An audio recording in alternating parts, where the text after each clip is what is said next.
Qashqadaryo viloyati Ko'kdala tumanidagi Umakay Jiz birinchilardan ochilgan stalovoyimizga kelib, narx-navosi bilan qiziqdik. Ketdik, bir aytib beraylik. Qashqadaryodagi Ko'kdala tumanidagi nomer 1 birinchi ochilgan Umakay Jizga keldik. Narx-navolar bilan hozir sizlarni tanishtiramiz. Mazasi bilan. Assalomu alaykum. Aka, tayyor bo'ldingizmi? Ha, mana jizlar tayyor bo'ldi. Mana bu necha kishilik aka? Bu 3 kishilik aka, 1 kilo go'sht. 1 kilo go'sht. Ha. Salat, 2 ta non, choy hammasi. O'shanda necha pulga tushadi aka? Aka, общий 210 ming so'mga xizmatimiz hammasi ichida. Hammasi ichida. Hammasi ichida. Sizlar birinchi ochilgan. Eng birinchi ochilgan aka. Umakay Jiz. Ha, Umakay Jiz 96-yil ochilganmiz aka. 30 yil bo'lyapti. Shundan beri ish faoliyati Ha, qilyapsiz. Umakay Jizning eng birinchisi bizda aka. Otamiz qilganda biz jizni. Yeb ko'ring bemalol bahosini beramiz. Ko'ramiz, hozir sizga mazasini aytamiz. Bo'ldi akajon, yoqib ishda.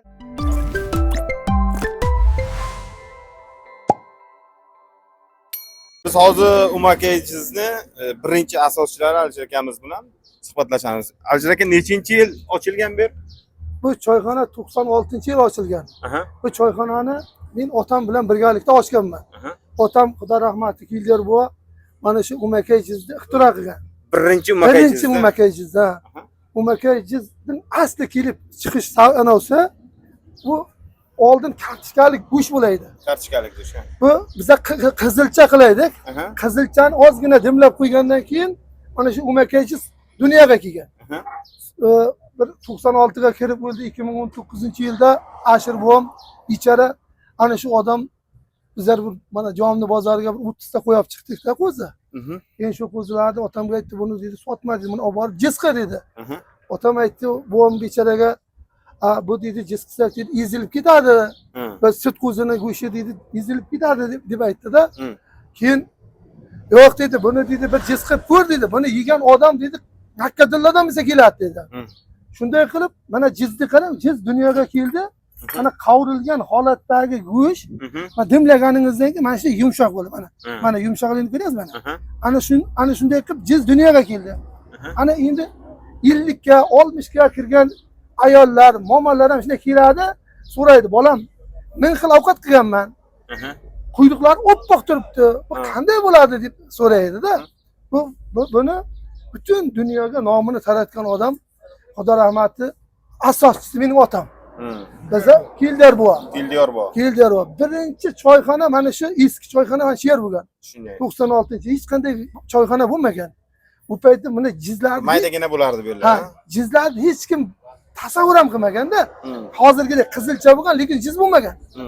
Jizni mening otam dunyoga tanitgan. Mana Toshkentdanmi, qayerdan bo'lsa, vodiyda bo'lsa, hamma joyda bor bo'lgan. Qarang, qayerda bo'lsangiz Umakaydanman desangiz, oldin odamlar bilmaydi. Hozir biladi. Mana hozir Umakaydanman desangiz, любой odam biladi. Mana shunday odamlarning ham bir yilga nafit yeydigan bir odamlari bo'lar ekanda, asoschilari. Mana shu hozir shu yo'lda bir 30 ta choyxona bor. Qayerga borsa jiz, Umakay Jiz bor deydi, yeyapti. Shunday jiz ekan deb yeb ketyapti.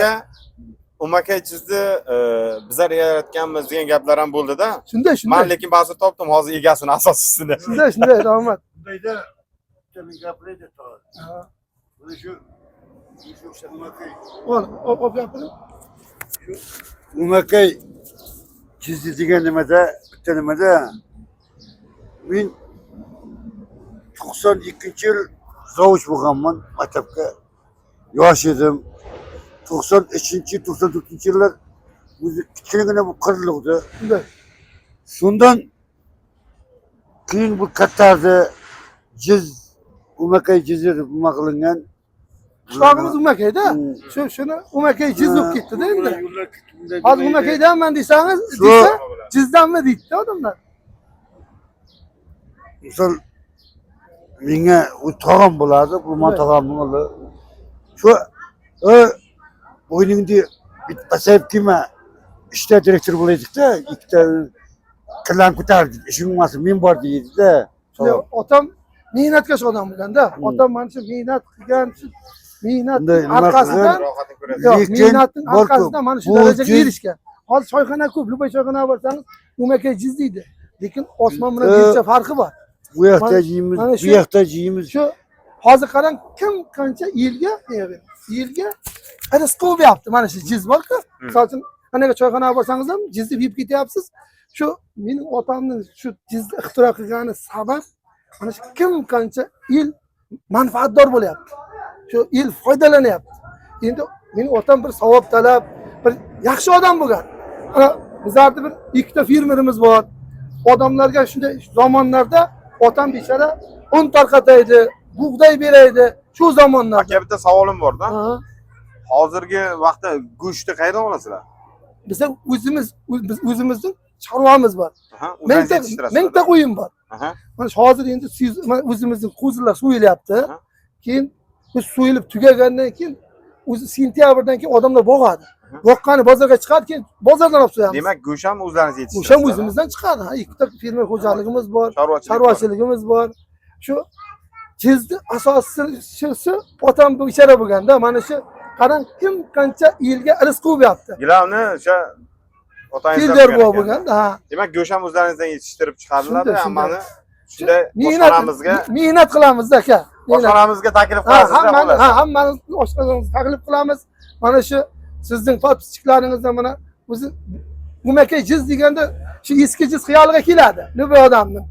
Mayli, sog' bo'ling, salomat bo'ling akajon. Ishlaringizga omad. Mayli, salomat bo'ling Nasib aka. bo'lsa, yaxshi kunlarda ko'rishaylik. Rahmat akajon. Oshxonangiz bundan ham katta. Rahmat akajon, sog' salomat bo'ling. Umakay jizga taklif etaman. Mayli aka, kelingizlar Sog' aka. bo'linglar. Bo'pti, xo'p, Mayli. sog' salomat bo'ling aka.